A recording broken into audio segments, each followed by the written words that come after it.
Radio જોકીનો workshop જી. કર્યો. ખૂંખાર કેદીઓને આર્જિંગ શીખવાડ્યું. એ લોકો માટે ઓડિશન રાખ્યું. એકવાર જેલના આઈજીપી સાથે આ રીતે બેઠેલા ચા પીતા, તો મને કે મૌલિનભાઈ, મારા ઘણા કેદીઓનો અવાજ બહુ સરસ હોય છે, એને આકાશવાણી પર બોલાવો ને. મેં કહ્યું નાના સાહેબ, એ શક્ય નથી હો. અમારે ત્યાં કોઈ ક્રિમિનલ્સ બ્રોડકાસ્ટિંગમાં લેતા Right. નથી. મને કે પણ આ લોકો આમાંથી બહાર નીકળે પછી એ લોકો કરી શકે કંઈક કામને, અવાજનો ઉપયોગ કરી શકે. એટલે મેં એ વખતે વાત ઉડાવી દીધી. પછી એમણે ફરી પૂછ્યું કે પેલું શું ઉચ્ચાર્યું? મેં કહ્યું નાના સાહેબ, એ શક્ય નથી. મને કે ના, તમારે કરવાનું છે. પછી મેં ગુજરાત વિદ્યાપીઠનો સહયોગ લીધો. ત્યાં સંધ્યાબેન ઠાકર છે, એમણે મને ખૂબ સહયોગ આપ્યો. મને કે મૌલિક, આપણે ગુજરાત વિદ્યાપીઠનો પ્લેટફોર્મનો સહારો લઈને આપણે એક વર્કશોપ કરીએ આર છે. અને અમે જેલમાં ગયા. જેલમાં કેદીઓના ઓડિશન લીધા, સ્વર પરીક્ષા લીધી. એમાંથી 30 કેદીઓને પસંદ કર્યા અને એને પદ્ધતિસરની રેડિયો પ્રોગ્રામિંગ માટેની તાલીમ આપી. જી.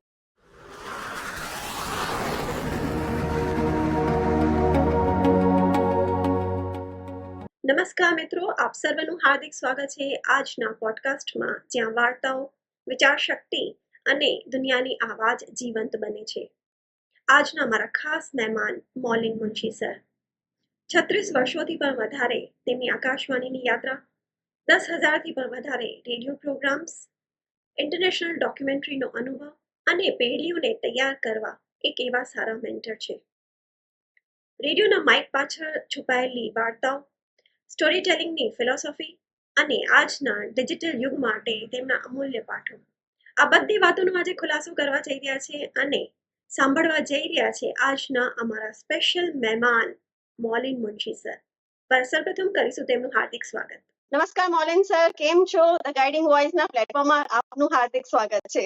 નમસ્તે Chanda, how are you? I'm good, sir. I'm very good. Happy to see you here. Happy and honored to have you here. Thank you, thank you.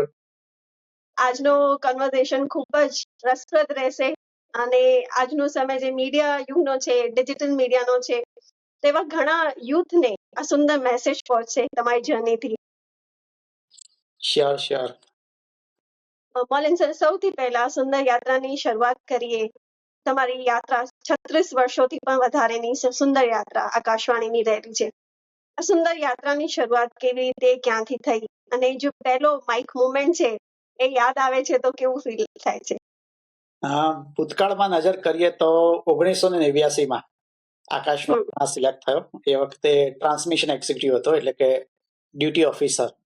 અને મારું પહેલું પોસ્ટિંગ હતું સરહદ ઉપર, એટલે કે ભુજ આકાશવાણી ઉપર. અને જી. એ બહુ જ યાદગાર પોસ્ટિંગ હતું કે પહેલું પોસ્ટિંગ નવો હતો. અને એ વખતે એમ હતું કે કઈ રીતે સેટ થવાશે અને આટલું મોટું મીડિયા. પણ પછી બધા કલીગ સારા હતા, એમનો સહયોગ મળ્યો, સહકાર મળ્યો અને એમ બધું શીખતા ગયા. રાત્રે મોડે સુધી કામ કરીએ, લોકોને મળીએ, સિનિયર્સને પૂછીએ અને સરસ રીતે ત્યાં ભુજમાં પણ કામગીરી કરી. એ વખતે સરહદ ઉપર જવાનો મોકો મળ્યો, ત્યાં બોર્ડર ઉપર વોટિંગ કરવાનો મોકો મળેલો. તો એ બધા યાદગાર અનુભવો છે. અને આસિસ્ટન્ટ ડાયરેક્ટર થી લઈને અત્યારે તમે હેડ ઓફ પ્રોગ્રામમાં પદ ઉપર વિરાજમાન છો. આ સુંદર યાત્રા જે તમારી રહી સફરમાં, જે મોટો બદલાવ છે વ્યાવસાયિક રૂપમાં, પ્રોફેશનલ જર્નીમાં, એ તમારે સૌથી મોટો ફેરફાર કે બદલાવ ક્યાં દેખાવ?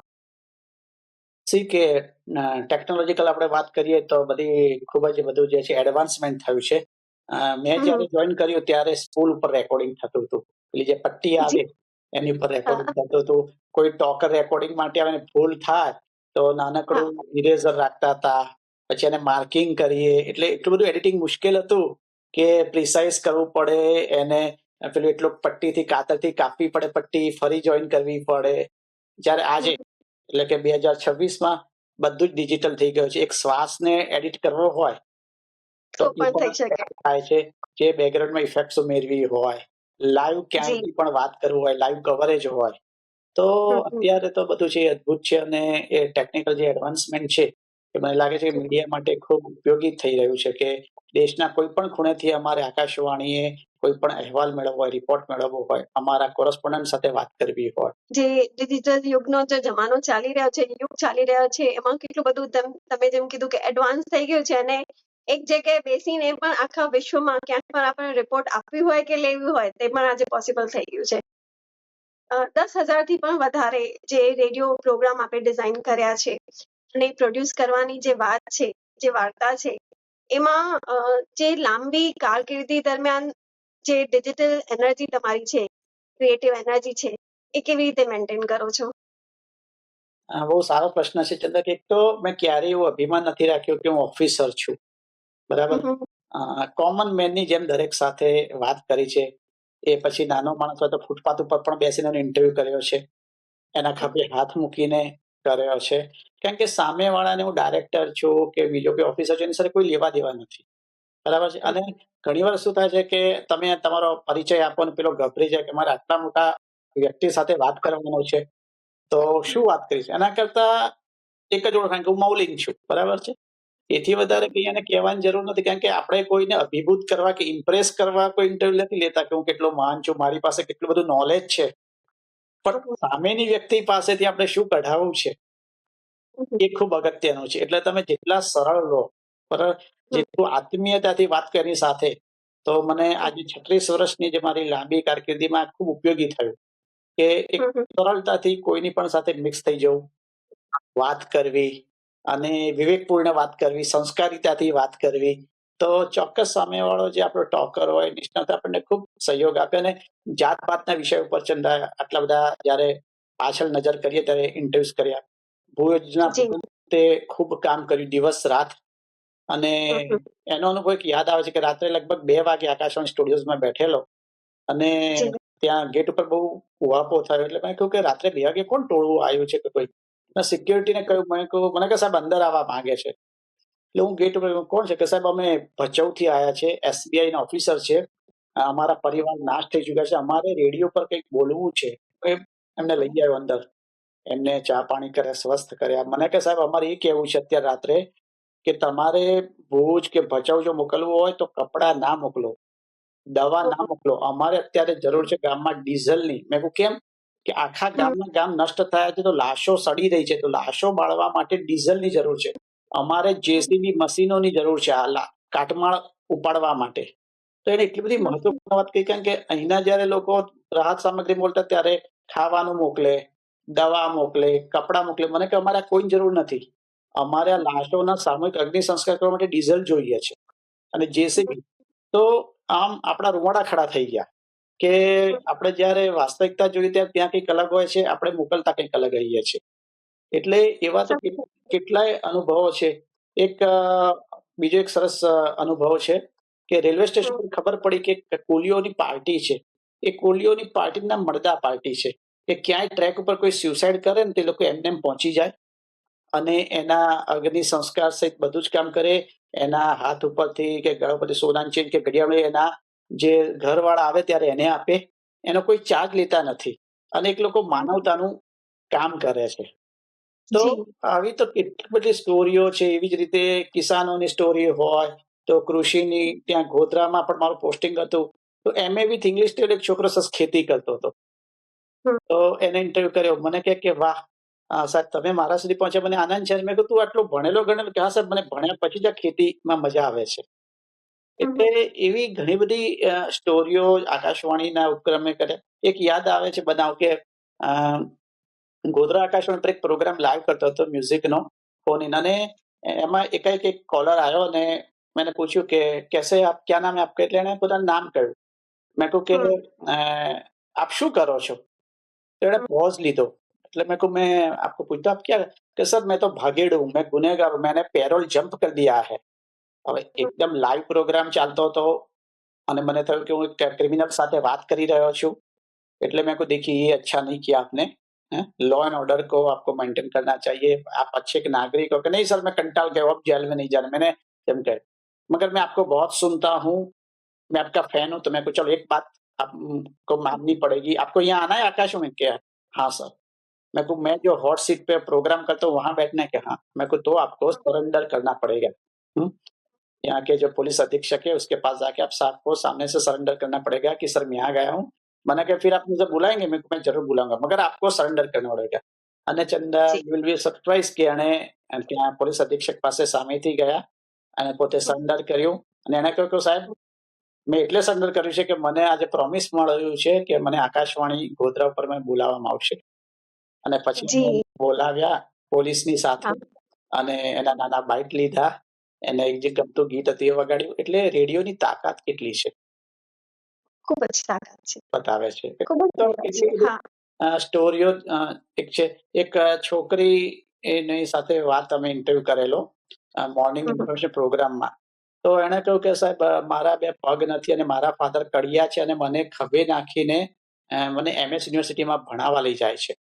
અને મેં કહ્યું કે આ કઈ રીતે શક્ય બને? કે સાહેબ પણ બહુ જ મારું નાનું ઘર છે. મારા મમ્મી કપડાં સીવે છે અને મારા ફાધર કડિયા કામ રાત્રે કરે છે, કારણ કે બિચારા મને ખભા ઉપર થેલાની જેમ નાખી ST બસમાં બરોડા લઈ જાય, ત્યાં દાદરા ચડાવે અને કે મારે CA થવું છે, પણ કે નહીં થઈ શકીશ કે નહીં. આ વાત એક ઉદ્યોગપતિએ સાંભળી અને ઓકે. એણે મને ફોન કર્યો. મને કે મૌલિકભાઈ, આજે મોર્નિંગ શોમાં તમે એક છોકરી સાથે વાત કરતા હતા. મેં કહ્યું હા. મને કે હમ, કે એણે કહ્યું એના પગ નથી અને એને તો મેડિકલમાં જવું હતું, પણ મેડિકલમાં એડમિશન ના મળ્યું એના વિકલાંગતાને કારણે. હવે CA બનવા જઈ રહી છે. મને કે તમે એનો નંબર આપશો? મેં કહ્યું હા, ચોક્કસ નંબર આપું. હું તો પછી ભૂલી ગયો. 3-4 દિવસ પછી એ છોકરીને એનું ફેમિલી મને મળવા સ્ટુડિયો પર આવ્યું. મને કહે કે સાહેબ જબરજસ્ત થઈ ગયું. કે શું થયું? મને કે એક ઉદ્યોગપતિ અમારે ત્યાં આવ્યા અને એણે કહ્યું કે આજથી તમારે આ મકાનમાં નથી રહેવાનું, તમને એક ફ્લેટ હું આપી દઉં છું. તમારી દીકરી માટે હવે હું એક ગાડીની વ્યવસ્થા કરું છું, એક કેરટેકરની વ્યવસ્થા કરું છું, એ જ લઈને જશે. તમારે હવે સીવણકામ પણ નથી કરવાનું, તમારે મારી કંપનીમાં કામ કરવું છે. અને મધરને કહ્યું. એ લોકો એટલા રોવા માંડ્યા. મેં કહ્યું ભાઈ, આ તો જે કર્યું, હું તો ખાલી મીડિયેટર છું. મને કે ના સાહેબ, હમ. તમારો પ્રોગ્રામ સાંભળીને મારી દીકરી અને કે સાહેબ એવું કહ્યું કે CA થાય ત્યાં સુધી જવાબદારી અમારી કંપનીની રહેશે. તમે હવે દીકરીની ચિંતા છોડી દો, અમે એને એડપ્ટ કરી લઈએ છીએ. જી. એટલે આકાશવાણીની જે તાકાત છે, જન જન સુધી હમ, જે પહોંચવાની વાત છે, એ આને હમ, કારણે છે. તમે આકાશવાણીની વાત કરી રહ્યા છે, મને યાદ આવી રહી છે આપણા આદરણીય પ્રધાનમંત્રી મોદી સરની એમનો પ્રોગ્રામ મન કી બાત. એ જ્યારથી ચાલુ થયો ત્યારથી લોકોનો જે રેડિયો પ્રતિ જે આકર્ષણ છે એ વધી ગયો, લિસનર્સ વધી ગયા. શું કહેશો મન કી બાતને? મન કી બાત ખૂબ જ પોપ્યુલર છે અને યસ. પ્રધાનમંત્રી ખૂબ રસથી લોકો સાથે વાત કરે છે અને એમાં કોઈ પોલિટિકલ વાત નથી. જી. અને પ્રધાનમંત્રી, ઇન્ફોર્મેટિવ. હા, આખો એપિસોડ ઇન્ફોર્મેટિવ હોય છે. ઇન્ફોર્મેટિવ. પ્રધાનમંત્રી એટલા બધા સરળ રીતે વાત કરે છે, એક પરિવારના મોભી હોય અને હમ, એ રીતે જે વાત કરે. મને એક બીજો યાદ આવે છે અનુભવ કે એકવાર ત્યાં પ્રધાનમંત્રી કાર્યાલયમાંથી ફોન આવ્યો જ્યારે હું ગોધરા હતો કે હમ, ફલાણા ઉપાધ્યાય, દિનેશ ઉપાધ્યાય નામનો એક માણસ છે, ડ્રાઈવર છે, કાલોલમાં છે, તો એને તમે શોધી કાઢો અને એને આકાશવાણી લઈ આવો. આજે રાત્રે 9 વાગે મન કી બાત કાર્યક્રમમાં પ્રધાનમંત્રી એની સાથે ડાયરેક્ટ વાત કરશે. મને થયું કે આ એક ડ્રાઈવર છે, કાલોલમાં છે. અમારી ટીમે એને શોધી કાઢ્યો અને એ ડ્રાઈવર ભાઈને અમે આકાશવાણી લઈ આવ્યા. એમાં એમને ચા પાણી નાસ્તો કરાયો. પછી તો બહુ બધા ફોન આવ્યા અને કે એની જોડે અમે રિહર્સલ કર્યું અને કહ્યું કે હવે 9 વાગે રાત્રે એક્ઝેક્ટ પ્રધાનમંત્રી ડાયરેક્ટ ફોન કરશે, કોઈ બીજા તમે ઉપાડતા નહીં.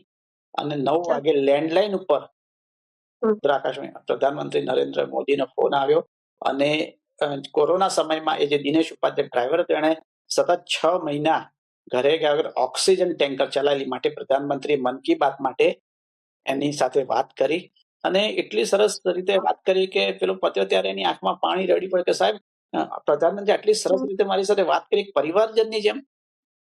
તો મન કી બાત કાર્યક્રમને કારણે ખૂબ જ લોકોની અંદર ઉત્સાહ છે અને લોકો રાહ જોઈને બેઠા હોય છે કે પ્રધાનમંત્રી ક્યારે મન કી બાત. મને એમાં સારી જી. વાત છે કે પ્રધાનમંત્રી સજેશન મંગાવે છે. એ જ તમે સાચી વાત કીધી કે આકાશવાણીની આવાજ છે એમાં જાદુ છે.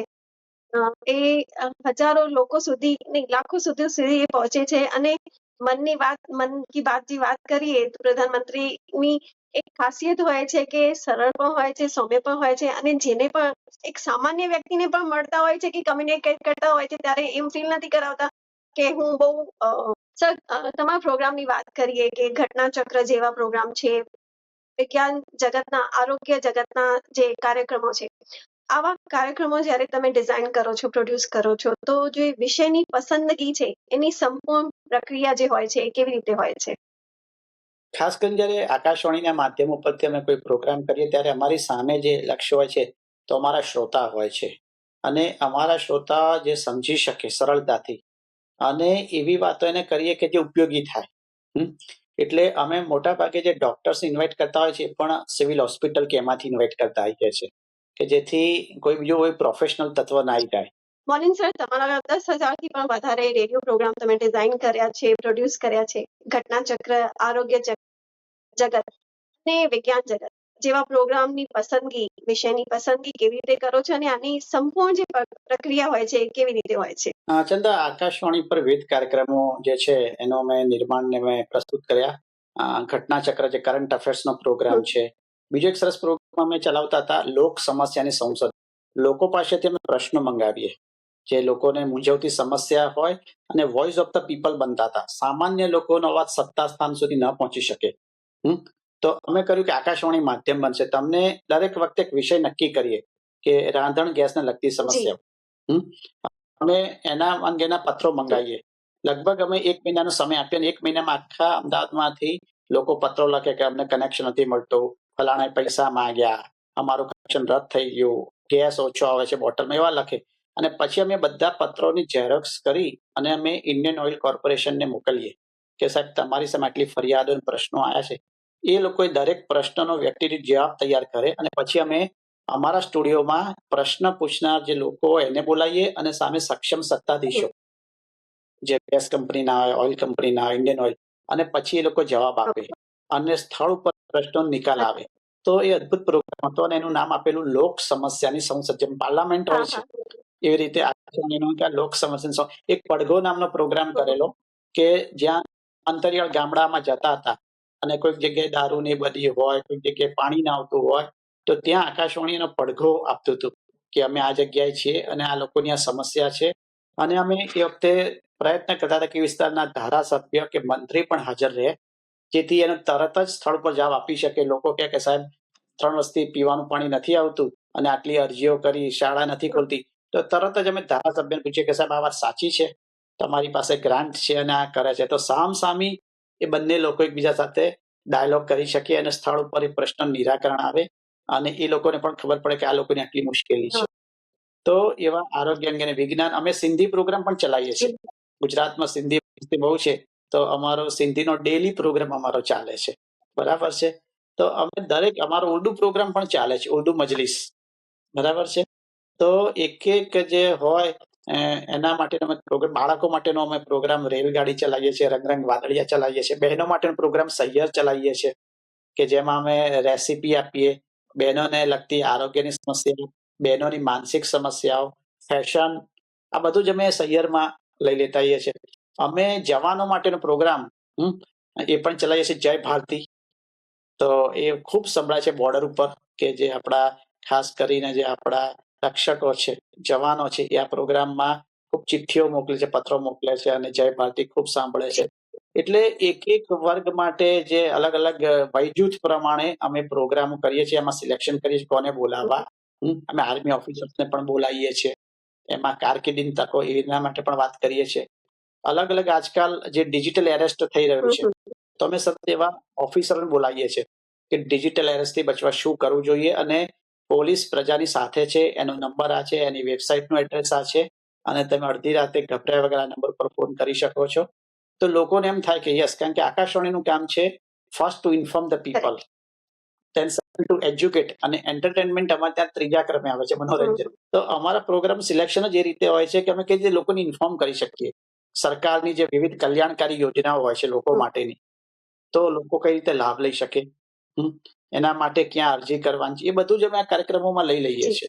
પણ આ બધા કાર્યક્રમોની પ્રેરણા ક્યાંથી મળે છે કે જેમ તમે કીધું, ફૌજી માટે આ પ્રોગ્રામ કરવો જોઈએ કે કિસાન ભાઈ બહેનો છે આપણા, એમને ખેતી લાગતા શું યોજનાઓ એમને ઉપલબ્ધ થઈ જતી હોય છે, સરકાર એમને કેવી રીતે સહાયતા આપે છે, કે બાળકોના પ્રોગ્રામ છે કે મહિલાઓના પ્રોગ્રામ છે, આ પ્રોગ્રામ ડિઝાઇન કરવાની પણ પ્રેરણા તમને ક્યાંથી મળે છે? કેવી રીતે વિચાર આવે છે? ખૂબ લોકોને મળવું પડે છે. બરાબર. ખૂબ લોકોને પેલું છે ને કે ચાય પે ચર્ચા, કે આજે લોકોને મળીએ, એની સાથે બેસીએ અને પછી એમાંથી એક કોઈક આઈડિયા ક્લિક થાય કે આના ઉપર તો બનાવવા જેવો છે, આ એક નવી વાત છે. ખૂબ અખબારોનું વાંચન કરવું પડે અને એ અખબારોના ખૂણે કોઈ નાનકડી પ્રેસ નોટ હોય, એ પણ તમને પ્રોગ્રામ બનાવવા પ્રેરણા આપે કે હા, આ એક નવી વાત છે. તો તમે ખૂબ વાંચો, વિચારો અને લોકોને મળો, અલગ અલગ પ્રકારના લોકોને, તમામ પ્રકારના લોકોને. એની સાથે બેસો તો તમને નવા નવા પ્રોગ્રામની પ્રેરણા મળશે કે આ એક નવું વ્યક્તિત્વ છે, સુગંધીદાર વ્યક્તિત્વ છે, આનો પ્રોગ્રામ સાહિત્યનો કરવો જોઈએ. આ કંઈક સરસ નવી કવિતા લઈને આ ભાઈ આવ્યા છે. તો આ કવિને તક આપવી જોઈએ.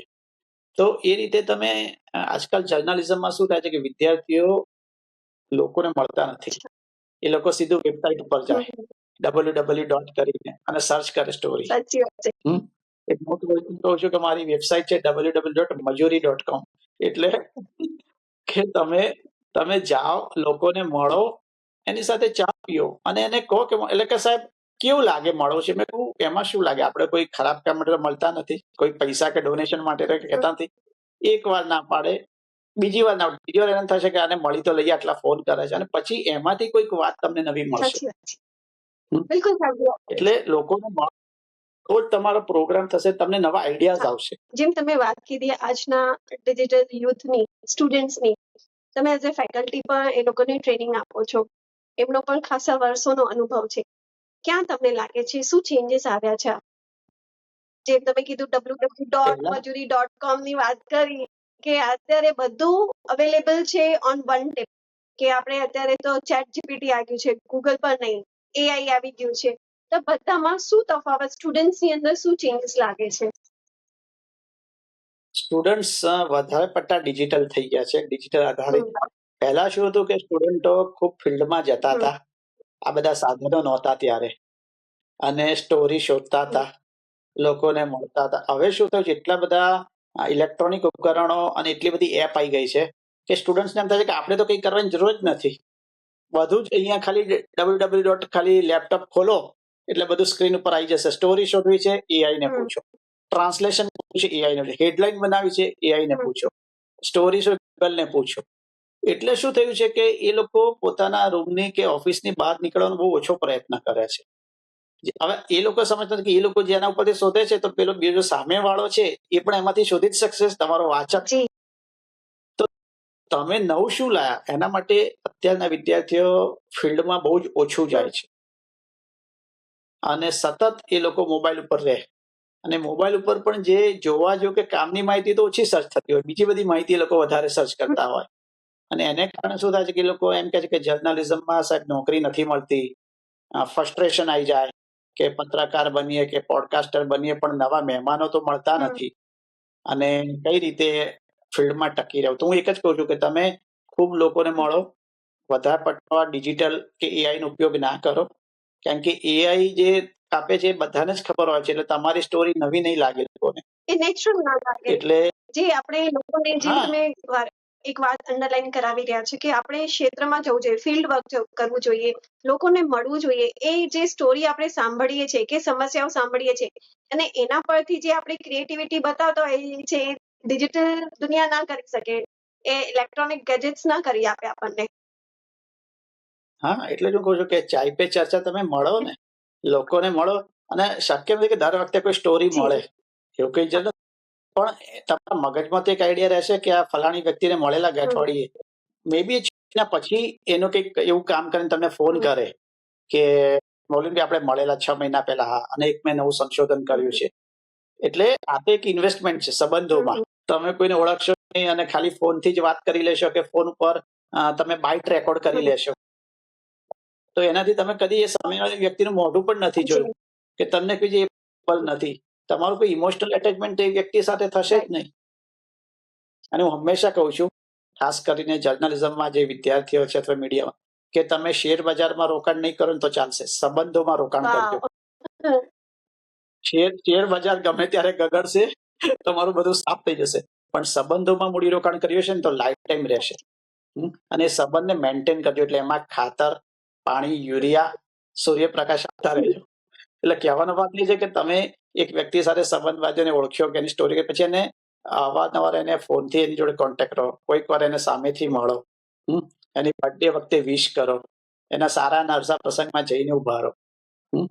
એવું નહીં કે એકવાર સંબંધ બાંધ્યો પછી 10 વર્ષે તમારે કામ ફોન કરે કે આપણે 10 વર્ષ પહેલા મળેલા, સ્ટોરી કરેલી.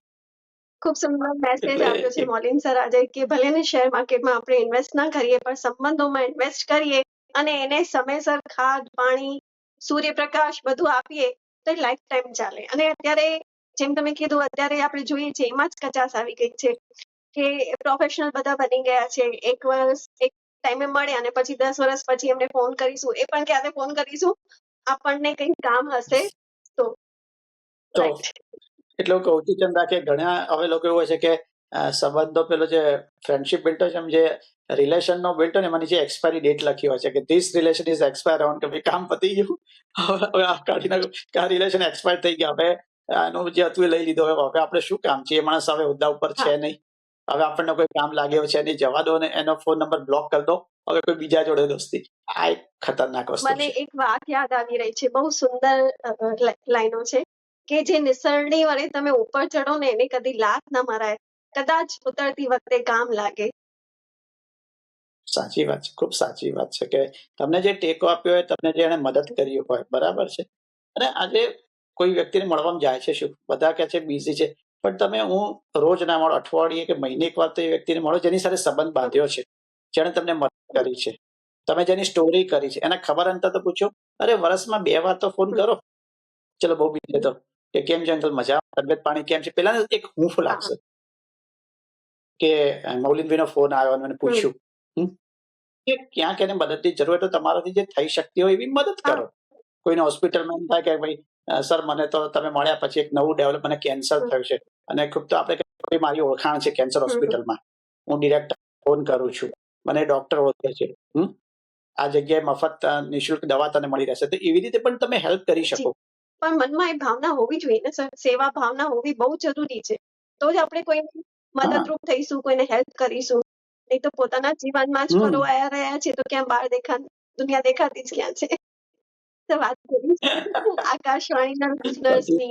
આકાશવાણીના લિસનર્સ ગ્રામ્ય અને શહેરી બંને વિસ્તારમાં છે.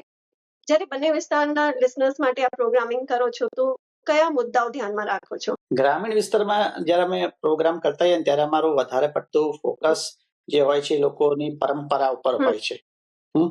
મેં એક સરસ પ્રોજેક્ટ કરેલો જ્યારે અમને સોફ્ટવેરનું બજેટ મળ્યું ત્યારે, કે આદિવાસી ભાઈઓનું રામાયણ અને મહાભારત, બરાબર, તો એ લોકોનું જે રામાયણ છે એ આપણી જેમ લિખિત સ્વરૂપમાં નથી, મૌખિક પરંપરામાં છે. તો અમે ભગવાનદાસ પટેલ એના બહુ જ નિષ્ણાત હતા, એમને રોક્યા, ને સનાલી આશ્રમ છે ત્યાં જઈને પાંડવો વાર્તા રામ વાર્તા, પાંડવો વાર્તા રામ વાર્તા એ આદિવાસીઓના અવાજમાં રેકોર્ડ કરી. કારણ કે એ ભગવાનદાસે કહ્યું કે મૌલિનભાઈ હવે પછીની જે આદિવાસી પેઢી છે ને એના છોકરાઓ આ બોલી નથી શકવાના, એટલે આ છેલ્લી પેઢી છે કે જે, અને આદિવાસીઓનું રામાયણ અને મહાભારત આપણા કરતા જુદું છે જે આપણે વાંચીએ છીએ, અને એમાં હોકારિયા પણ હોય કે જે વચ્ચે હોય એવું બોલે, બરાબર છે, એમની ભાષાની વચ્ચે ભગવાનદાસ પટેલ એ જે આદિવાસી ભાષામાં એ લોકો રામાયણ બોલતા એનું જેસ્ટ રજૂ કરે કે આવું કયું રામ આમાં ગયો, એનો રામ પણ અલગ છે આદિવાસીનો. એટલે એ અમે આદિવાસીઓની જે આખી પરંપરા હતી, મૌખિક પરંપરામાં જે રામાયણ અને મહાભારત, રામ વાર્તા પાંડવ વાર્તા રેકોર્ડ કરી, એને ડિજિટલાઇઝ કરી દીધી, આર્કાઇવ્સ, કે લાઈફ ટાઈમ એ રહે. અમે લોકોના જે આખા લગ્નોની પરંપરા ગામડાઓમાં સમૃદ્ધ પરંપરા, એ વખતે ગવાતા ગીતો, ફટાણા, બરાબર છે, એ લોકોનું ફોક મ્યુઝિક ગામડાઓમાં નાના, તો એ પણ અમે રેકોર્ડ કરી લીધું છે. કારણ કે આ બધી એવી વસ્તુ છે કે જે હવે ભૂસાતી જાય છે. હવે લગ્ન ગીતોને બદલે ડીજે આવી ગયા છે, બરાબર છે. હવે મોબાઈલમાંથી લગ્ન, જ્યારે એક જમાનો હતો કે લોકો જાતે પોતાના અવાજમાં સરસ સુરીલા કંઠે લગ્ન ગીતો ગાતા હતા, ફટાણા ગાતા હતા, બરાબર. તો અમે આકાશવાણીએ એ ગામમાં જઈ, એ લગ્ન પ્રસંગમાં જઈને એ ઓરિજિનલ આખો મેં રેકોર્ડ કરીને પછી એ બ્રોડકાસ્ટ કરીએ, જેથી લોકોને થાય કે વાહ, આ તો બીજે કોઈ રેડિયો પર સાંભળવા મળતું જ નથી, આ તો ફક્ત આકાશવાણીમાં જ. અમે ખાસ કરીને જે કલાકારો એને ઇન્વાઇટ અમારા સ્ટુડિયોમાં કરીએ છીએ, અને અમારા સ્ટુડિયોમાં એ કલાકારોને રેકોર્ડ કરીએ. માણભટ્ટ, જેને હમણાં પદ્મશ્રી મળ્યો, બરાબર છે, તો એ માણભટ્ટનું આખું અમે રેકોર્ડિંગ અમે આકાશવાણીમાં કર્યું. હેમંત ચૌહાણ, બરાબર છે, તો એ લોકોને અમે ઇન્વાઇટ કરી આકાશવાણીમાં, એમને પેમેન્ટ કરીને અમારા ખુદના સ્ટુડિયોમાં રેકોર્ડ કરીએ, અમારે જે જોઈતું એ પ્રમાણે. તો લોકો પસંદ કરે છે. એ જ રીતે અમે, અમારો એક પ્રોગ્રામ છે કિસાન વાણી, તો કિસાન વાણીમાં અમે ખેડૂતોને એટલી બધી માહિતી આપીએ કે પાકમાં જીવાતોને આપણે માટે કઈ રીતે થાય, ઓર્ગેનિક ખેતી, કુદરતી ખેતી કઈ રીતે થાય, ઝીરો બજેટ ખેતી કઈ રીતે થાય, અલગ અલગ કૃષિ નિષ્ણાતને બોલાવીએ અને એમની સાથે ડાયરેક્ટ સંવાદ કરાવીએ ફોન આઉટ કરીને, કે તમને કોઈ પણ સમસ્યા હોય તો આથી આ બપોરે 4 થી 5 આ નંબર પર ફોન કરો, ફલાણા કૃષિ નિષ્ણાત તમારા પ્રશ્ન જવાબ આપશે. એટલે ખેડૂતો રાહ જોઈને બેઠા હોય કે ચલો અમે ફોન કરીએ, અને એ લોકો એમની ડાયરેક્ટ સમસ્યા એ જે તે એગ્રીકલ્ચર એક્સપર્ટને કે સાહેબ અમારો ફલાણો પાકા નિષ્ફળ જાય છે તો કયું ખાતર નાખવું જોઈએ, આ જીવાતો પણ બધું. તો એ પણ ખૂબ પોપ્યુલર છે. નવા બિયારણો કયા આવ્યા છે, નવી ટેકનોલોજી કે સૌર ઉર્જા પંપો આવ્યા છે, સોલાર પંપ આવ્યા છે, તો એની સબસિડી ક્યાંથી મળે. તો આ બધી માહિતી અમે આકાશવાણી દ્વારા ખેડૂતોને આપતા આવીએ છીએ. મહિલા ખેડૂતો જે હોય એની સમસ્યા શું છે, મહિલા ખેડૂતો માટે કેન્દ્ર સરકારની કઈ યોજનાઓ છે. તો અમે જ્યારે ગ્રામીણ આવા પ્રોગ્રામ નિર્માણ કરતા ત્યારે આ બધા મુદ્દાને લક્ષ્યમાં રાખતા આવીએ છીએ કે એ લોકોનું જીવન ધોરણ સુધરે, એ લોકોનું આર્થિક સ્તર સુધરે, અને એ લોકોની પરંપરાઓ જે છે એ સચેરી, એ બધું અમે રેકોર્ડિંગ કરતા હોઈએ છીએ. જ્યારે શહેરી વિસ્તારમાં કરતા હોઈએ તો એ થોડું ફોકસ અલગ હોય છે. એમાં અમે નવી ટેકનોલોજીની વાત કરતા હોઈએ છીએ, નવી જે વસ્તુઓ આવી હોય, સંશોધન થયું હોય એની વાત કરતા હોઈએ છીએ, કારકિર્દીની વાત કરતા હોઈએ છીએ, અને એ લોકોની મનપસંદ જે મ્યુઝિક હોય, લેટેસ્ટ ટ્રેન્ડ ચાલતું હોય એની વાત કરતા હોઈએ છીએ. એટલે બે અલગ અલગ ભાગ પડે કે ગ્રામીણ વિસ્તાર અને શહેરી વિસ્તાર. તો એ રીતે અમારું પ્રોગ્રામનું પ્લાનિંગ કરતા હોઈએ છીએ. જેની જેવી જરૂરત એવી તમે માહિતી પહોંચાડો છો. હા, ચોક્કસ. અને જે વિશેષ તિથિ આવતી હતા કે 4 ફેબ્રુઆરીએ વિશ્વ કેન્સર દિવસ આવે છે, તો અમે એડવાન્સમાં એનું રેકોર્ડ કરીએ કે પછી કેન્સરમાં વિજેતા છે, કેન્સરને જેણે હરાવ્યું છે, એવા લોકોને અમે રેકોર્ડ કરીને બ્રોડકાસ્ટ કરીએ કે જેથી લોકોને થાય કે કેન્સર એટલે કેન્સલ નહીં. બરાબર છે. તો અમે જે કોઈ વાર તહેવાર સ્પેશિયલ ડે આવતા હોય, અમે એક નવો પ્રયોગ મેં કરેલો. 14મી ફેબ્રુઆરી જે વેલેન્ટાઇન ડે ઉજવાતો હોય, તો મને થયું કે આદિવાસીઓમાં હોય કે નહીં, તો અમે આદિવાસીઓના વેલેન્ટાઇન સોંગ્સ રેકોર્ડ કર્યા. કે આદિવાસીઓમાં પણ એ તો છે ને, એ લોકો આપણા કરતા વધારે ફોરવર્ડ છે આપણા કરતા, કે છોકરો 15 વર્ષનો થાય એટલે ડુંગરે મોકલી દે, ડુંગરે જઈને પાવો વગાડે, અને છોકરી આવે. બરાબર, જેને આપણે ડેટિંગ કહીએ છીએ, તે લોકોમાં તો વર્ષોથી છે કે પાવો વગાડવા જાય. અને ડુંગરી ફિલ ગરાસિયાના વેલેન્ટાઇન સોંગ્સ, બરાબર છે, તો એ અમે રેકોર્ડ કરીને બ્રોડકાસ્ટ કર્યા. તો આવું કંઈક ને કંઈક નવું તમે વિચારો, આઉટ ઓફ બોક્સ, કે કંઈક નવું શું કરવું છે. કઈ રીતે નવીનતા લાવી છે દરેક પ્રોગ્રામમાં, અને જે પ્રોગ્રામ ડિઝાઇન કરો છો એવા ગેસ્ટને પણ આપણે આમંત્રિત કરો છો. જી, કારણ બહુ જ એમાં પસંદગીમાં બહુ ધ્યાન રાખીએ છીએ કે એક ગેસ્ટ જે છે એની પાસે એવી કઈ માહિતી છે જે લોકોને એમ થાય છે કે આ ફર્સ્ટ ટાઈમ હું સાંભળું છું, અને મારા જીવનમાં આ માહિતી ખૂબ ઉપયોગી છે, આનાથી મને એક પથ મળશે.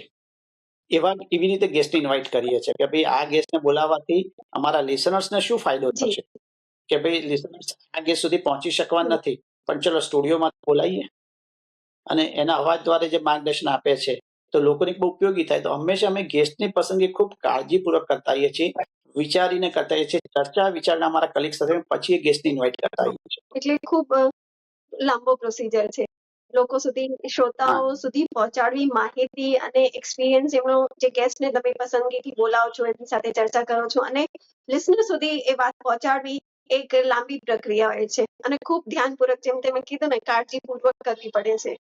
સર, માનવ ઉદ્યોગ વિકાસના જે પ્રોગ્રામ છે, તમારા સૌથી પણ વધારે એપિસોડ તમે ડિઝાઇન કર્યા છે. આ કાર્યક્રમ જ્યારે શરૂ કર્યો અને 100 એપિસોડ પૂરા કર્યા, દરમિયાન કયા પ્રકારના પડકારો આપણી સમક્ષ આવ્યા?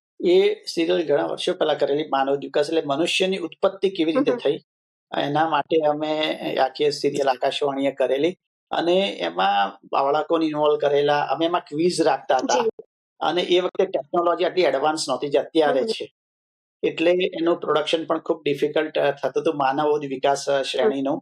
પણ એ પડકારોને પાર કરીને પણ બાળકોને મજા આવે, વિજ્ઞાનની વાત લોકો સુધી પહોંચે કે એક મનુષ્ય છે તો એની ઉત્પત્તિ કઈ રીતે થયેલી અને ક્રમિક એનો વિકાસ કઈ રીતે થયો. એ જમાનામાં એ આગ હોય તો કઈ રીતે પથ્થરોને બે ઘર્ષણ કરી એમાંથી તણખો કરતો હતો, અને પોતાનું જીવન એ વખતે એ પોતાનું અનાજ કઈ રીતે સાચવતો હતો. બરાબર છે. એટલે એનું નામ ઉદ વિકાસ, કે ધીરે ધીરે મનુષ્યનો વિકાસ થતો ગયો, એમ એની કેવી પ્રગતિ થઈ.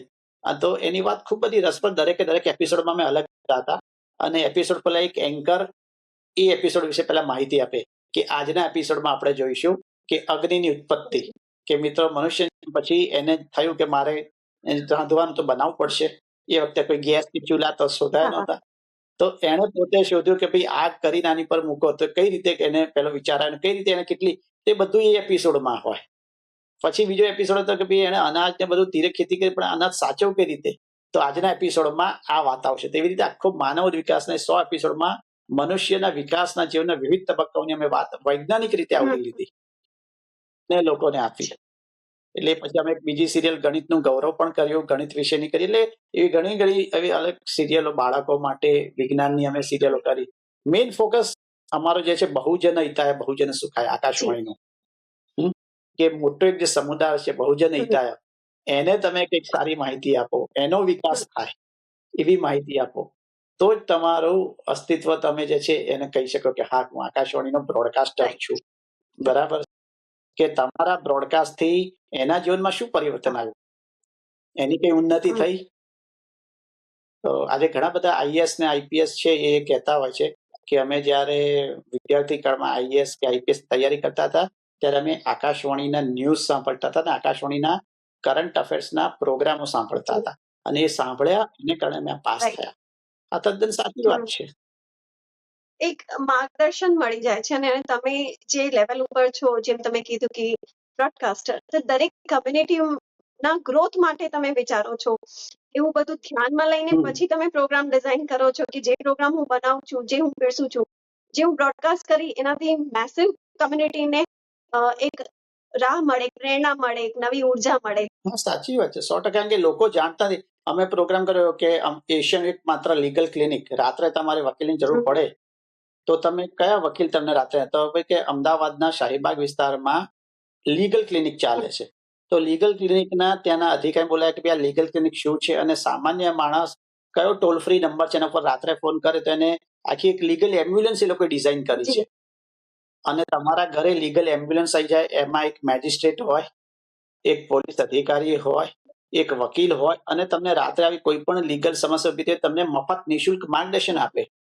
હવે આવી માહિતી તો લોકોને ના ખબર હોય સર કે સાહેબ આ ક્યાં વિદેશમાં, એટલે ભાઈ વિદેશમાં નથી, ભારતમાં, આ ગુજરાતમાં અમદાવાદની અંદર છે અને શાહીબાગ વિસ્તારમાં છે, લીગલ ક્લિનિક ચાલે છે અને નિઃશુલ્ક છે, સરકાર દ્વારા ચલાવવામાં છે. તો આવી આવી માહિતી અમે લોકો સુધી પહોંચાડીએ કે ભાઈ આ તમારા માટે છે, બરાબર છે, એનો ઉપયોગ કરો તમને જયારે ઇમરજન્સીમાં જરૂર પડે ત્યારે. એટલે હંમેશા એવી માહિતી આપો કે લોકોને એમ થાય કે આ મેં બીજે ક્યાંય સાંભળી નથી, ફક્ત આકાશવાણી પરથી મૌલિકભાઈ તમે આ પ્રોગ્રામમાં લીધી. અમે એક નવો પ્રયોગ કર્યો, ભૂકંપ થયો ત્યારે જાણીતા મનોચિકિત્સક જે છે હિપ્નો સાયકોથેરાપિસ્ટ ડોક્ટર પ્રશાંત ભીમાણી ઇન્વાઇટ કર્યા અને એ વખતે લોકોને મગજ બહુ સાયકિક થઈ ગયેલ, દરેકને થાય કે હલ્યું બેઠા હતો. તો અમે આકાશવાણીના માઇક્રોફોન દ્વારા લોકોને માસ હિપ્નોટાઇઝ કર્યા, લોકોનો ડર કાઢવા. અને બીબીસી થી માંડીને વર્લ્ડના મીડિયાએ નોંધ લીધો કે પહેલી વાર આકાશવાણી પર પ્રયોગ થયો કે ડોક્ટર પ્રશાંત ભીમાણી સ્ટુડિયોમાં એને કહ્યું કે હું તમને હિપ્નોટાઇઝ કરવા જઈ રહ્યો છું અને તમે એ જ કરશો કે હું કહું છું.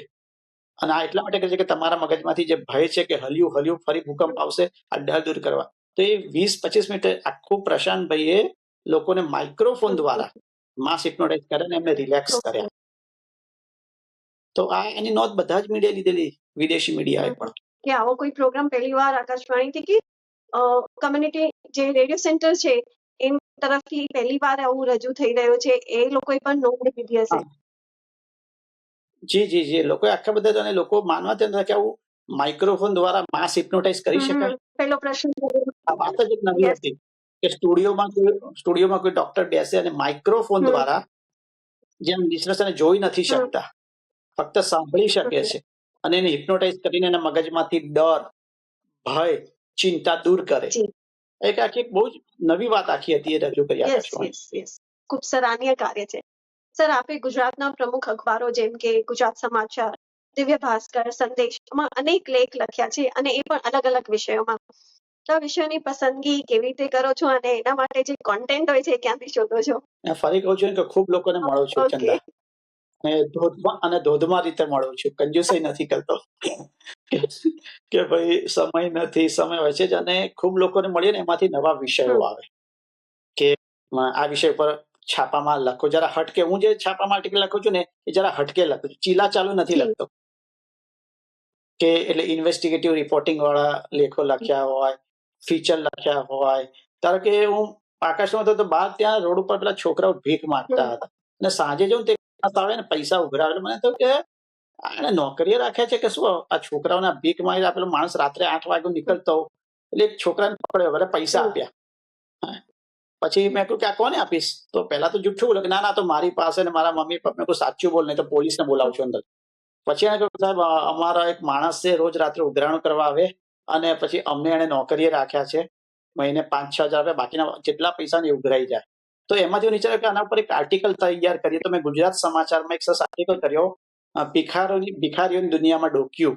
અને એમાં અમદાવાદમાં એક ભિખારીઓની સ્કૂલ ચાલતી હતી જ્યાં ભિખારીઓના મમ્મી પપ્પા હોય એના જ બાળકોને પ્રવેશ આપવામાં આવે અને કઈ રીતે ભીખ માંગવી એ શીખવાડવામાં આવે પ્રોફેશનલી. તો લોકોને બહુ ના લાગ્યું કે ભિખારીઓની પણ સ્કૂલ હોય જેમાં ભિખારીઓના બાળકોને જ પ્રવેશ આપે ને એમાં શું શીખવાડવામાં આવે કે ભીખ કઈ રીતે માંગવી, વધુમાં વધુ પૈસા કઈ રીતે લોકો પાસે મેળવવા, કેવા ડાયલોગ બોલવા, કેવી બોડી લેંગ્વેજ હોવી જોઈએ. બરાબર છે. એના માટે બોમ્બે રિપોર્ટિંગ કરવા ગયો. બરાબર છે. અલગ અલગ વિસ્તારોમાં. તો મને આખી એક એમએસસી એગ્રીકલ્ચર થયેલું ભિખારી મને મળી ગયો ભદ્રકાળીથી. તો મેં કીધું શું વાત છે તમે, હા કે સાહેબ નોકરી ના મળી ઘરે મેણા ટોણા માર્યા કે આના કરતા ભણ્યો તો સારો. એટલે કે એક દિવસ ટ્રેનમાં ગયો તો એક બાબા મળ્યા કે મારી પાછળ હાથ આમ કરીને ફર. પછી મને થયું કે આમાં તો ગુજરાત નહીં ચાલે કારણ કે 200-500 જ મળતા. તેને કહ્યું જ્યાં ભદ્રકાળી જઈને બેસી જા. તો કે ભદ્રકાળીએ ભીખ માંગુ છું, મહિને 35-40 હજાર કમાઉં છું, સારું છે કે. અલગ અલગ વિષય ઉપર મેં એક ટાઈમ્સ ઓફ ઇન્ડિયામાં આર્ટિકલ લખેલો the art of car lifting. ગાડી એટલે એક એવો ટૂલને શોધી કાઢ્યો કે જે હજુ પકડાયો નથી પણ ગાડીઓ ઉપાડે છે. એને મને લાઈવ ડેમો બતાવ્યો કે જો સાહેબ તમારી સામે હું આ ગાડી ચોરું છું. અને પછી જયારે એના ઘરે ગયો ત્યારે એને મેં કહ્યું તમને યાર બહુ પાપ ના લાગે કોઈ નવી? મને કે ના સાહેબ પુણ્ય મળે. મેં કહ્યું કઈ રીતે? કે જો સાહેબ આ ગાડી ચોરી આજે એ સાંજે આવશે, પોતાની ગાડી નહીં જોવે, પોલીસમાં કમ્પ્લેન લખાવશે અને એની પાસે ઇન્સ્યોરન્સ તો હોય જ. એટલે એ 1-2 મહિનામાં નવી ગાડી લેશે. તો એને ઘર ખુશ થશે કે વાહ પુણ્યનું કામ થયું, પેલી ગાડી જૂની થયેલી આ નવી ગાડી લઈ આવ્યા. અને એ રીતે હું માર્કેટ તેજીમાં રાખું છું. તો આવા અલગ મેં સાબરમતી જેલમાં મને યાદ આવે છે કે એક ભારતમાં પ્રથમવાર સાબરમતી મધ્યસ્થ જેલમાં મેં રેડિયો જોકીનો વર્કશોપ કર્યો. ખૂંખાર કેદીઓને આર્જિંગ શીખવાડ્યું. એ લોકો માટે ઓડિશન રાખ્યું. એકવાર જેલના આઈજીપી સાથે રીતે બેઠેલા ચા પીતા તો મને કે મૌલિનભાઈ મારા ઘણા કેદીઓનો અવાજ બહુ સરસ હોય છે, એને આકાશવાણી પર બોલાવો ને. મેં કહ્યું નાના સાહેબ એ શક્ય નથી. અમારે ત્યાં કોઈ ક્રિમિનલ્સ બ્રોડકાસ્ટિંગમાં લેતા નથી. મને કે આ લોકો આમાંથી બહાર નીકળે પછી એ લોકો કરી શકે કઈક કામને અવાજનો ઉપયોગ કરી શકે. એટલે મેં વખતે વાત ઉડાઈ દીધી. પછી એમણે ફરી પૂછ્યું કે પેલું શું વિચાર્યું? મેં નાના સાહેબ એ શક્ય નથી. મને કે ના તમારે કરવાનું છે. પછી મેં ગુજરાત વિદ્યાપીઠનો સહયોગ લીધો. ત્યાં સંધ્યાબેન ઠાકર છે, એમણે મને ખૂબ સહયોગ આપ્યો. મને કે મૌલિક આપણે ગુજરાત વિદ્યાપીઠનો પ્લેટફોર્મનો સારો લઈને આપણે એક વર્કશોપ કરી છે. અને અમે જેલમાં ગયા. જેલમાં કેદીઓના ઓડિશન લીધા, સ્વર પરીક્ષા લીધી. એમાંથી 30 કેદીઓને પસંદ કર્યા અને એને પદ્ધતિસરની રેડિયો પ્રોગ્રામિંગ માટેની તાલીમ આપી. તો એટલી બધી મજા આવી મારી સાથે. અર્ચન ત્રિવેદી હતા, ડ્રામાના બહુ વિખ્યાત આર્ટિસ્ટ છે. અને અમે રોજ એક નવી હસ્તીને એ વર્કશોપમાં બોલાવતા હતા કે કાજલ ઓઝા વૈદ છે એને બોલાયા, બરાબર છે, સાદિક પઠાણ છે, આ બધાને અલગ, તુષાર શુક્લ છે, બધાને અમે બોલાવતા હતા. તો કેદીઓને પણ ખૂબ મજા આવી કે આવું પ્રોફેશનલ અમને વોઇસ ઓવર શીખવા મળ્યું 1 મહિનો ડબિંગ આર્ટિસ્ટ તરીકે. અને એમાંનો એક કેદી તો જે દાઉદનો હતો ને એ પકડાઈ ગયેલો. તો એણે મને ફોન કર્યો. મને કે સાહેબ આજે પેરોલ ઉપર છૂટ્યો છું ને મારી વાઈફ એમ કહે છે કે કીટી પાર્ટી છે તો પહેલી વાર બંદૂક વગર અવાજથી પૈસા કમાય. કેટલા કહું? મેં 3000 કહી દે. બરાબર. તો એને પહેલી વાર કહી દીએ દર વખત મને કે મિલ જાયંગે. મેં મિલ જાયંગે. અને એને એ કીટી પાર્ટીમાં એન્કરિંગ કર્યું. એને 3000 મળ્યા. અને આજે એ કેદી ઘણી બધી જગ્યાએ મુંબઈમાં એ પ્રોફેશનલ વોઇસ ઓવર આર્ટિસ્ટ તરીકે કામ કરે છે. That's great, so great. કે એને ઘણીવાર શું થાય છે જેલમાંથી બહાર નીકળે પછી સમાજ એ દ્રષ્ટિથી જોતા પણ નથી. લોકો એ સ્વીકાર પણ નથી કરી શકતા. પણ અંદરથી ટ્રેનિંગ લઈને બહાર પછી પ્રોફેશનલ બની જતા હોય તો સર તમને સેલ્યુટ પણ કરતા હશે, યાદ પણ કરતા હશે. હું મારા ઘરે વોઇસ બેંક ચલાવું છું, જે સારો વોઇસ, અને વોઇસ જીમ ચલાવું છું. પ્રોફેશનલ વોઇસ ટ્રેનર છું. અને મારા ઘરે મારા ક્લાસીસ હું ચલાવું છું કે જેને રેડિયો જોકી થવું છે, જેને ન્યૂઝ એન્કર થવું છે. બરાબર છે. તો how to face camera, how to face microphone, content કઈ રીતે લખી શકાય, આંખમાં આંખ સામે નાખીને કઈ રીતે શ્રોતા સાથે વાત કરે તમારા. બરાબર છે. ચાલે બહુ જ બીજા બધા કોર્સ ચાલે પણ આવા કોર્સ નથી ચાલતા. કોન્ફિડન્સ પ્રોફેશનલ ઘણી વખતે સર પ્રિપેરેશન સારી હોય પણ due to lack of confidence programme જે જવો જોઈએ એ નથી જતો, એમાં પણ ભૂલ થતી હોય છે. કોન્ફિડન્સ પણ બહુ ઇમ્પોર્ટન્ટ હોય છે. જેમ તમે કીધું કોન્ટેન્ટનું કે માઇક સામેવાળી વ્યક્તિ સાથે આંખથી આંખ મિલાઈને વાત કરીએ. હા, અને એટલે મેં કહ્યું કે વોઇસ જીમ એટલે ઘરે આવે પૂછ્યું મને કે સાહેબ આ વોઇસ જીમ એટલે શું? મેં કહ્યું તમે પેલા જીમમાં જાઓ છો કે હા સાહેબ એ જીમમાં તો જઈએ છે. મેં કહ્યું ત્યાં શું કર્યું કે કસરત કરજે, ડમ્બેલ છે આ છે. મેં કહ્યું બસ આ વોઇસને લગતું જીમ છે. હા, અને વોઇસને લગતા જીમમાં તમને પીચ, રિધમ, તમારો ટોન બરાબર છે એ બધું અમે શીખવાડીએ છીએ. એટલે એ વોઇસ જીમ છે, અવાજના અલગ અલગ પ્રકારો. તો એ વોઇસ જીમમાં હું શીખવાડું છું. તો ખૂબ મજા છે. અલગ અલગ જગ્યાએ ગુજરાતમાં, બોમ્બે મને બોલાવે છે. રેડિયો વર્કશોપ કરું છું ને આરજેને ટ્રેનિંગ્સ આપું છું, એન્કર્સને ટ્રેનિંગ આપું છું. તો એમાંથી વિદ્યાર્થીઓ ખૂબ સારું કમાતા ચંદા થઈ ગયા છે. આત્મનિર્ભર. આજે એક વિદ્યાર્થી તરીકે આ શીખી જાય તો અમદાવાદમાં રોજના કેટલા બધા ફંક્શન થતા હોય છે. એમાં માસ્ટર ઓફ સેરેમની તરીકે જાય, એન્કર તરીકે ઓછામાં ઓછા જુનિયરને પણ 5-6 હજાર મળે છે. એ મહિનામાં 10 ફંક્શન કરે તો એને 50,000 મળે. એટલે સોર્સ ઓફ ઇન્કમ સારું કહેવાય. અને કોઈ મૂડીરોકાણ નથી કે કોઈ મોટી ઓફિસ લો, દુકાન લો, જીએસટી લગાડો, કોઈ મશીનરી લો, સ્ટુડિયો, કઈ નહીં. પોતાનો અવાજ એ મૂડી છે. વાણી દ્વારા કમાણી. મેં દિવ્ય ભાસ્કરમાં આર્ટિકલ લખેલો, વાણી દ્વારા કમાણી. સર, તમને નરદ અને વિકાસલક્ષી જર્નલિઝમ એવોર્ડ્સથી પણ સન્માનિત કરવામાં આવ્યા છે. એવોર્ડ્સ મળ્યા પછી શું લાગે છે? એક પ્રકારનું દબાણ લાગે છે કે મારી જિમ્મેદારીઓ હતી વધી ગઈ છે, મારા કાર્ય પ્રતિ શું ફિલિંગ આવે છે? ના, સાચી વાત છે. તમને જેટલું બહુમાન થાય કે એવોર્ડ મળે ને એ તમારી જવાબદારી વધારે જ છે. તમને એમ થાય કે મારે સમાજને વધુ આનાથી વધારે આપવું પડશે. એટલે વિકાસલક્ષી પત્રકારિતામાં મારા મિત્ર છે સંજય દવે, જે ચરખા કમ્યુનિકેશન ચલાવે છે પોઝિટિવ સ્ટોરીઓ માટેનું. તો એના સહયોગથી મેં તો કે અખબારોમાં અને બધું અલગ અલગ મીડિયા પર ખોટું તો બહુ છપાતું હોય છે, માર ધાડ, સેક્સ, રેપ. પણ એવું કંઈક પોઝિટિવ આપો કે લોકોને જીવવાની આશા જી. કે ભાઈ વાહ, આટલું સરસ કામ થઈ રહ્યું છે, આટલી વિકાસની વાતો છે. અને નાના કામમાં પણ કેટલી સારી સ્ટોરીઓ હોય છે કે નાના નાના લોકોએ સમૂહ બનાવીને બચત બેંક મહિલાઓએ કરી હોય, આત્મનિર્ભર થયા હોય, બરાબર છે. તો એવી બહુ જ બધી નાની નાની સ્ટોરીઓ જેને જીવતી વાર્તા કહેવાય વિકાસલક્ષીની, એ મેં ખૂબ આપી. એના થકી એ લોકોએ મને એવોર્ડ આપેલો કે વિકાસલક્ષી પત્રકારત્વનો તમે ખૂબ કામ કર્યું છે. મેં કહ્યું ભાઈ મને તો મજા પડી. અને લોકોમાં જે ફ્રસ્ટ્રેશન હતું કે ના બધું દેશમાં ખરાબ જ થાય છે, ગુજરાતમાં કંઈ છે નથી, એને એક આશા આપી કે ના ખૂબ સારું પણ થાય છે, તમે નથી જાણતા તો અમે તમને આ જણાવીએ છીએ. ખૂબ સારા લોકો પણ અહીંયા છે, ખૂબ સારી એનજીઓ છે જે સારું કામ કરે છે, ખૂબ સારા સંશોધનો થાય છે. તો એ આખી વિકાસની વાતો છે એ અમે આ આકાશવાણી પર રજૂ કરી. તો એનો ખૂબ આનંદ અને ઉમળકો હતો. મોર્નિંગ સર, હવે મેઇન સ્ટ્રીમ કોન્વર્ઝેશન પછી હવે આપણે રેપિડ ફાયર રાઉન્ડ રમીશું. હું તમારા માટે એક પ્રશ્ન વાંચીશ અને તમારા મનમાં જે પહેલો વાક્ય અથવા પહેલો શબ્દ યાદ આવે તમારે જણાવવાનું છે. Ready? Sure, ready. First love તમારો માઇક્રોફોન કે radio studio? Microphone. Live show દરમિયાન માઇક ઓફ થઈ જાય તો પેનિક થાઓ છો કે પ્રેક્ટિસ કરો છો? ના, પ્રેક્ટિસ. ગ્રેટ. ભૂલી જાઓ તો ઇમ્પ્રોવાઇઝ કે સ્માઇલ? સ્માઇલ. સિરિયસ ડોક્યુમેન્ટરી કે મસ્તી ભરેલું ફીચર, શું પસંદ કરો છો? મસ્તી ભરેલું ફીચર. મોર્નિંગ શો એનર્જી કે લેટ નાઇટ કામ વાઇબ્સ, શું વધારે ગમે છે? Obviously morning show. One take perfect કે મલ્ટિપલ રીટેક્સ? નહીં, નો રીટેક.